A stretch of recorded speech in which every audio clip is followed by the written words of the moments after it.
Hey everyone, so as I wait to get my tire changed, I wanted to talk about Redfin and how they're laying off their flipping business as well as 13% of their entire workforce. All right, so we are in a time in our economy where real estate is getting super expensive due to the increase in inflation and an increase in the Fed's funding rate. Because of that, we have housing prices at an all-time high, but we also have higher interest rates than we've had in the last decade or so, right? Rates are still at 7% or above at the making of this video. If you have a good credit score, you can still get about 6.75, depending on which mortgage lender you go with. And because of this, with housing prices being so high and now interest rates being so high, people are just opting out of the housing market. That goes for first-time home buyers. That goes for people who are looking for a bigger home, but now they want to wait. And that also goes for investors such as myself. I was very, very interested in getting my third property this year and moving into the multifamily space. However, because interest rates went over 6%, that really stopped or halted what I was interested in doing in regards to the housing market. So with that being said, you have Zillow that's also stopping their home flipping business. So they would buy homes already ready to go and they would sell it for a massive profit. But now you see Zillow cutting their price on everything, and they're still trying to sell, especially in the California market. Now Redfin as well, they got buyers agents, they got sellers agents, they have their own houses that they have for sale. And now you see them not buying any more houses. They're not, trying to get more traction in that flipping market. And so 13% of their staff, 13% of their team is going to be laid off. That might go for customer service representatives as well that may have to deal in the home buyer or home seller side of things because there's just less in the market. And so there's less need when there's less demand, if that makes sense.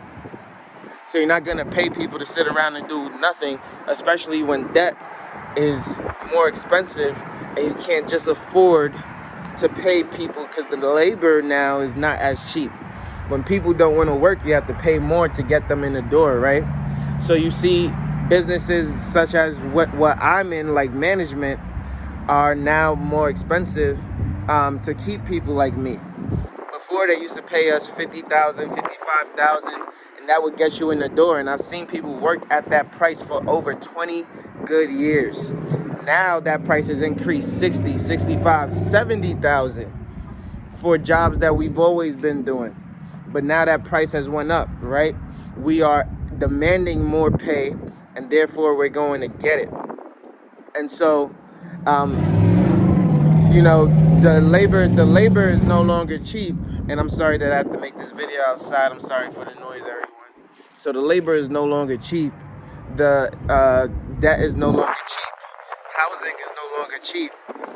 And so people may opt into renting. They may look for the cheapest option that they have available to them at this time because with everything being what it is, you can find some relief. You can find some comfort in cheaper housing affordability, even though rents are still rising and things of that nature, right? I do plan to increase rents on one of my properties here very shortly, but only by $10, which is very, very minimal compared to what people have told me to continue to pay or told me to continue to raise it by, which is more like 50 to 100. But in this economy, I want to give the option to a loyal tenant of mine to still stay in the home, but to only have an increase of $10, which is going to be very beneficial to her because I'm sure she'll probably get a jump in salary here soon. Not that I know her financial situation, But I'm sure that if you can't get an increase of $10 from your employer, then something is really, really wrong, right? So, with that being said, you have Redfin dropping out of the market. You got Zillow bowing out of the market. These are big businesses. When the big businesses are bowing out, that allows the small businesses to start to gain some traction. So the investors may start to come back here shortly when they see a deal, right? Now, all those deals that we had before that were no longer deals because these big investors were coming in like Zillow and Redfin, all those deals that were being siphoned out when we had to just take whatever we can get. We were taking the crumbs, we were taking the cookies. Now we can take the big, massive chunks. And a lot of that is actually going to come from Zillow and Redfin. A lot of that is going to come from their houses being cut drastically in order to sell at a big discount. However, we're hearing that Redfin and Zillow are going to sell to big firms, big mortgage firms that have the capacity to offload. Well, not offload. Zillow and Redfin are going to offload to them, but they have the capacity to take in massive amounts of homes at one time. So they're bundling these homes, almost like mortgages are being bundled to investors and things like that. They're bundling these homes and they're selling them to big time investors, big time corporations at massive discounts. And that is going to allow those big time corporations to continue to make money even in this market, even with these rates, which is, insane, right? The rich get richer, the poor get poorer. And so that concept, if you want to get to that rich side of things where you're also the one benefiting from these transactions, you need to be in a mental space, you need to be in a physical space, you need to be in the financial space to where you can capitalize on these deals. Don't hate the game, right? Do not hate the game. Just be able to play that game yourself and be able to benefit from it yourself. So again, we got to keep hustling. We got to keep going hard. We got to keep looking at the market. Right now is wintertime. This is literally when I would be in contract. I would be in contract right now in December. I'm always in contracts around this time because I know that there are going to be discounts, there are going to be deals, there are going to be something that I can make a profit off of. But with these rates, it's killing it. It's killing it. By now, I would have really been in the contract. I had the money saved. I had everything ready to go.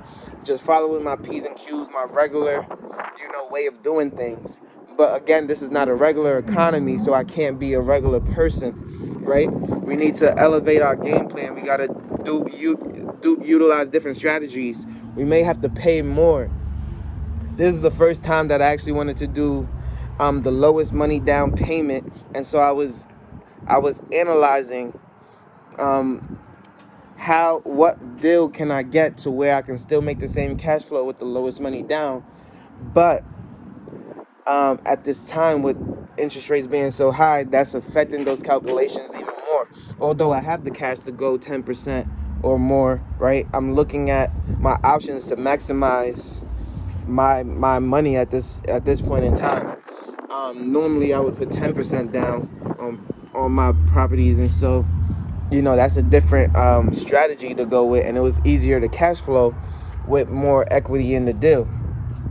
So again, I was looking for a steal of a deal, not a deal, but a steal of a deal.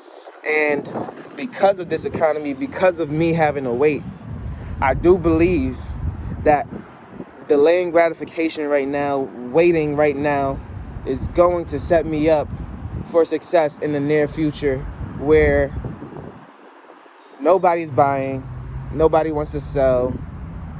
There are less houses being listed for sale. There are less buyers in the market to buy those houses.